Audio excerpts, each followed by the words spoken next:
Okay, please check out the answers for your DMR. Right there. All I'm giving you here are answers. Wait, how is number 3 no solution? Wait, how is number 3 no solution?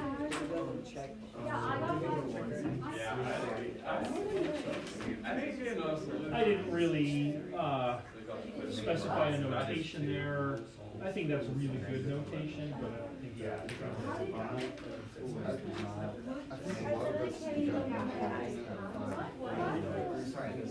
Five what? Have you checked it yet? Oh, yeah, you gotta check.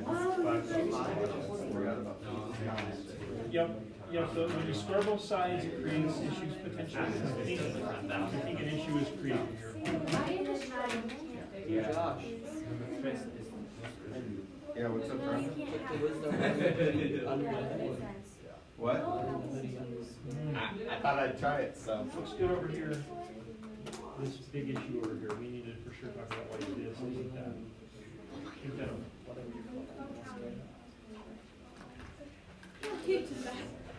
Okay, so you guys have had some time to look over those answers. Are there any of these that you'd like to discuss?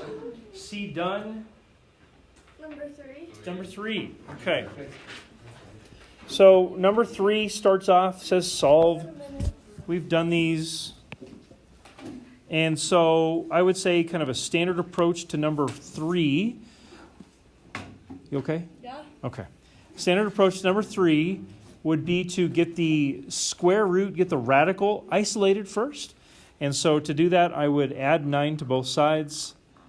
And when I add 9 to both sides, I get negative 2 times the square root of x plus 4, bless you, is equal to 6. And then I would divide by negative 2. Walking around, I think a lot of you, most of you, went through this process, which is fine. This would give you square root of x plus 4 equals negative 3. This would be a good place to be. You want to get that radical all by itself, totally isolated, and we've done that. Then we've got to get rid of the radical. You've got to isolate it and then get rid of it. How do you get rid of a radical? Square. You square it. Yep, so I would square the left side. I would square the right side. This gives me x plus 4 equals what? 9, right? Because a negative 3 times a negative 3 is a positive 9. We subtract the 4 over, and we get this lovely answer, and we think, great. X equals 5. Let's move on to number 4. What do you have to do whenever you square both sides to solve an equation? Check it. You have to check it. And I'll point out an earlier step where you could have seen this. We're going to check x equals 5. And here's a key idea. When you check it, you need to check it in the original equation, not some subsequent step from later on. So it'll be negative 9 minus 2 times the square root of 5 plus 4 equals negative 3, possibly equals, I suppose, right? And we do some order of operations here. 5 plus 4 is 9, so it would be this right here. Oops. Then it would be negative 9 minus 2. Square root of 9 is 3, right? Yeah. Continue with my order of ops. This is where it gets weird. It's negative 9 minus 6. Ooh, the left side is not negative 3. It's negative 15, which certainly does not equal negative 3. Does that mean we made a mistake in our blue solution? Maybe. Go back and check and realize, no, we really didn't make any mistakes there. That means that x equals 5 is what we call an extraneous solution, which basically means it's a solution that appeared to be right, but upon further review, right, we checked it out, didn't check out. So that means this did not work, and because the only solution we could come up with didn't work, it means that there is no solution. I could have actually made this judgment a little quicker. It's a little dangerous for me to show you this, because sometimes people will run further than they should with this. Do you see the step that I'm erasing some stuff on? Yeah. So this step right here, look at the left side. The left side is the positive square root of x plus 4, and the right side is negative 3.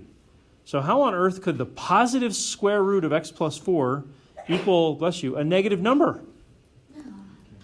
Is there any way for a positive number to equal a negative? No, there's no way. Does that make sense? And so you really could have stopped. You really could have stopped right here and said there is no solution, because the left side is indicating a positive square root and the right side is indicating a negative number. You got to be really careful with this. You can only do this on the step where you've got the square root isolated. You can't do that on some other step, because you could still be dividing by a negative or adding something to the other side or whatever. So I do share that with you with a little trepidation, because some people will misuse that tool. So just be careful. You could have done that. Anyways, Callie, you were the original question asker for number 3. Yeah, I just didn't know how it got no solution, so now it makes sense. Fantastic. Okay, cool. What else? Go ahead, quick. Is that a 4? Oh, I just have 4? a question. Oh, never mind. Okay, so number 4. For number 4, I'll do, like, as I walked around, I noticed there was a part that most people did right, and there was a part that some people did wrong. So let's focus on the part that most people did right. Most everyone saw this minus sign, and they realized we're subtracting everything. And so they effectively, like, distributed the minus sign. Does that make sense? Because we're subtracting everything in that expression. So it would be minus 9x squared minus x. And what's the tricky one? Plus 12, right? Because you're subtracting a negative, so it's really plus 12. Now, most folks I walked around was talking to and looking over their shoulders, most folks had that green part. I'm going to do this next one in red. This is not good. You watching?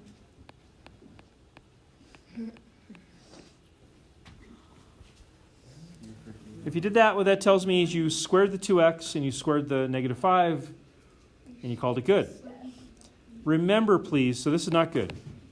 Remember what squared means. What does it actually mean? Times the base times itself. And so what that squared really means is 2x minus 5 times 2x minus 5. I would encourage you to expand it out like that. Because when you do, what do you see? Do the boxes. That's what it is. So this would be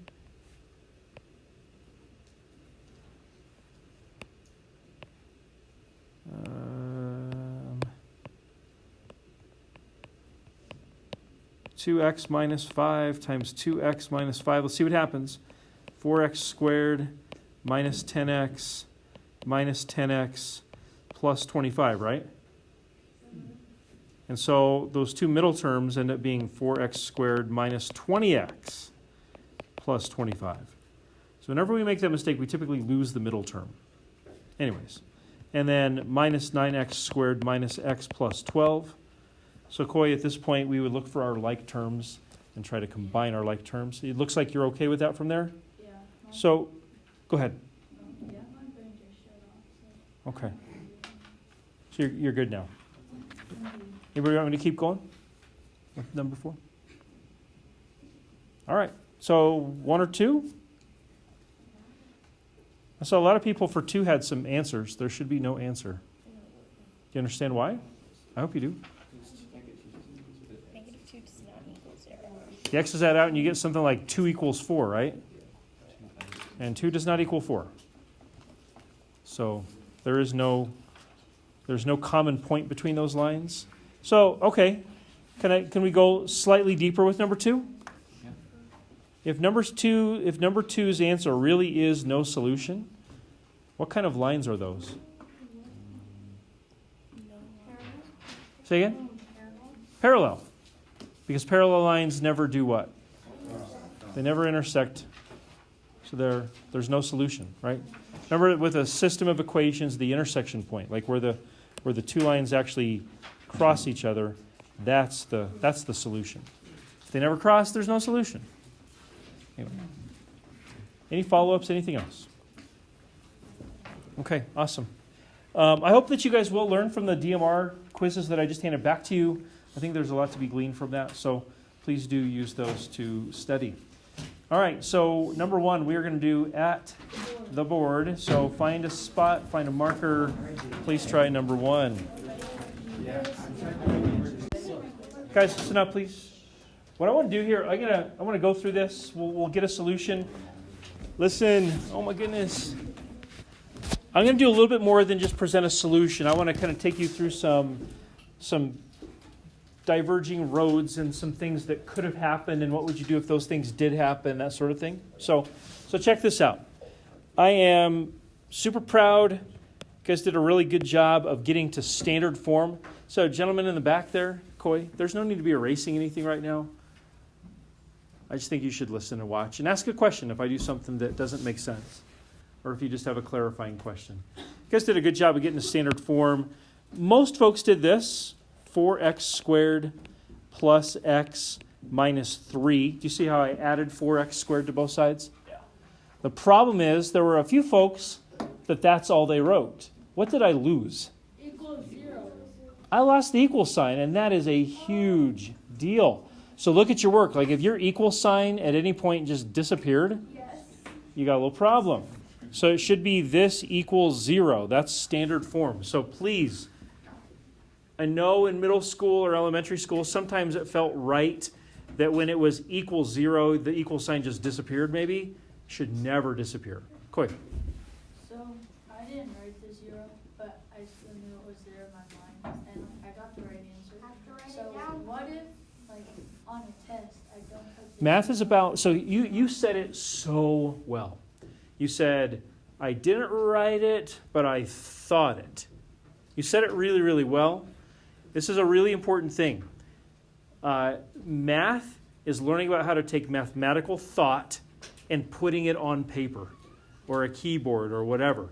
And so if you've got a good mathematical thought like that, make sure it gets onto your paper, or in this case, onto your whiteboard. Okay? Equal sign should never disappear. And it's not really about, hey, would you take off on this on the test or the quiz or whatever? It's about how do I communicate? And that's a pretty big communication point, right? Okay, so then you all identified your A and your B and your C right there. And then you started into the quadratic formula. There was a few points of clarification. I'd go around and help a little bit. I'll write it up here again so you can just see it one more time. X equals negative b plus or minus the square root of b squared minus 4ac all over 2a. That's your quadratic formula. Once you've done that, of course, we just need to plug the things in. Now listen, you might have got this right, and I think the answer probably is -1 or 3/4. I think those are probably the solutions. But I want to show you something that I think will be really helpful whether you got the right answer or not.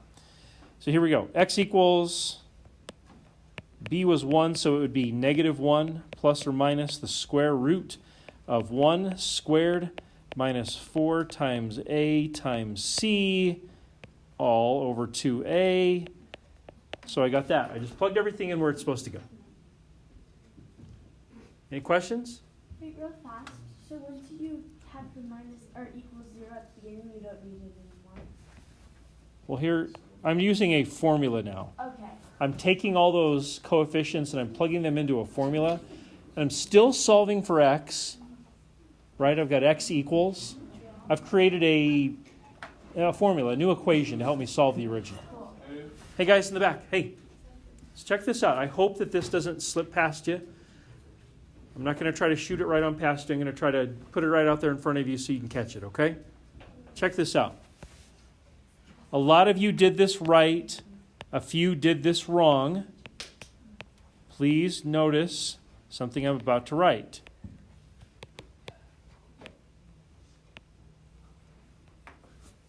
The correct evaluation of the number in the radical, the radicand, is 49, right?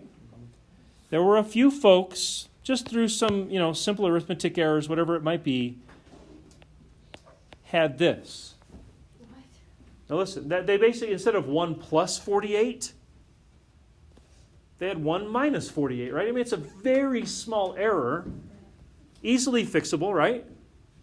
Very small error. However, this creates a huge, man, some of you are not listening, and it's saddening me because I know what's coming and you don't.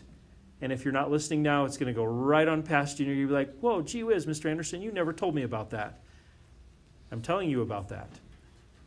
This will help make things easy for you, perhaps in future classes, maybe even this one. If this number is negative, why is that such a noticeable, noteworthy thing? You can't square root a negative, so if that number really was negative 47, your conclusion would have to be no solution, no real solution, right?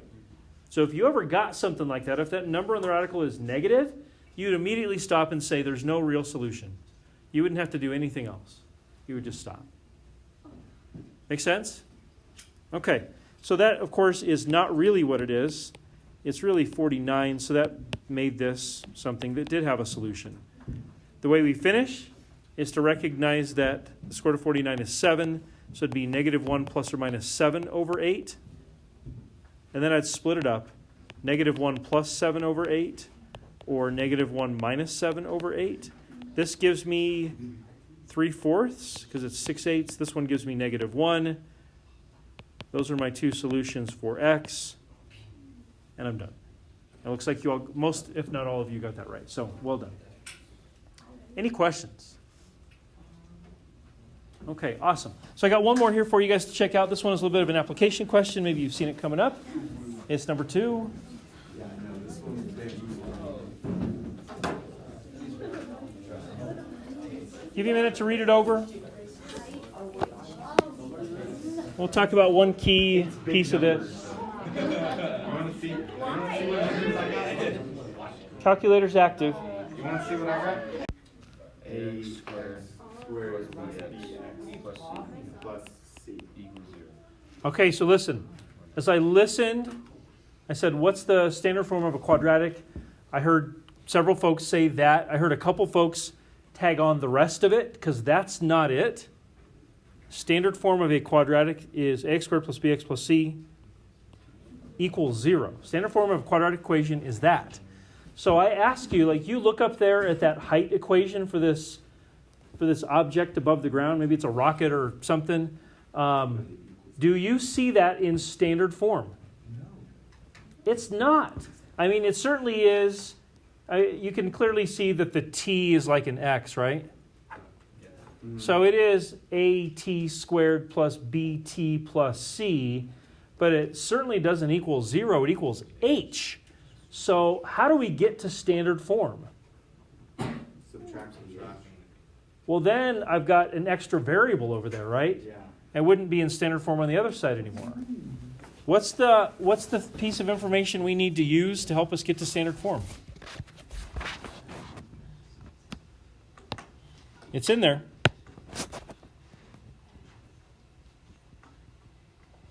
There's a piece of information that helps us get to standard form, because right now we're not quite there. Say again, Noel? Is it the find the time and that takes the object to the strike down? What's the significance of that? The height of the ground is 0. So what I could do, and this is key, I could then take that equation down here and I could write 0 equals negative 16t squared plus 64t plus 190. So that might seem like a minor detail. It's actually huge. You really have to get to that before you could use any kind of a quadratic formula type thinking. So continue on, knowing now that you actually can use the quadratic formula here. Continue on to try to use it. See how it all goes. So the first place we'd start here, I'm going to kind of mimic what a lot of you guys did. First place I'd start is I would write 0 equals negative 16t squared plus 64t plus 90 because height is 0 when it hits the ground, right? Now, a lot of you guys, I think, made a really good move here, and you noticed that there was a common factor of 2 on the right side. You listen. You do not have to do that. You don't have to do any factoring or dividing by 2, or you really don't. And so I think I'm going to choose to not do it that way. But you certainly could. That would make the numbers a little smaller and therefore maybe a little bit easier. But you don't have to do that. Okay, so what I would write now is t equals, because my independent variable is not an x, it's a t. Opposite of b would be negative 64 plus or minus the square root of b squared, so it would be 64 squared minus 4 times a times c, which is 190, sorry.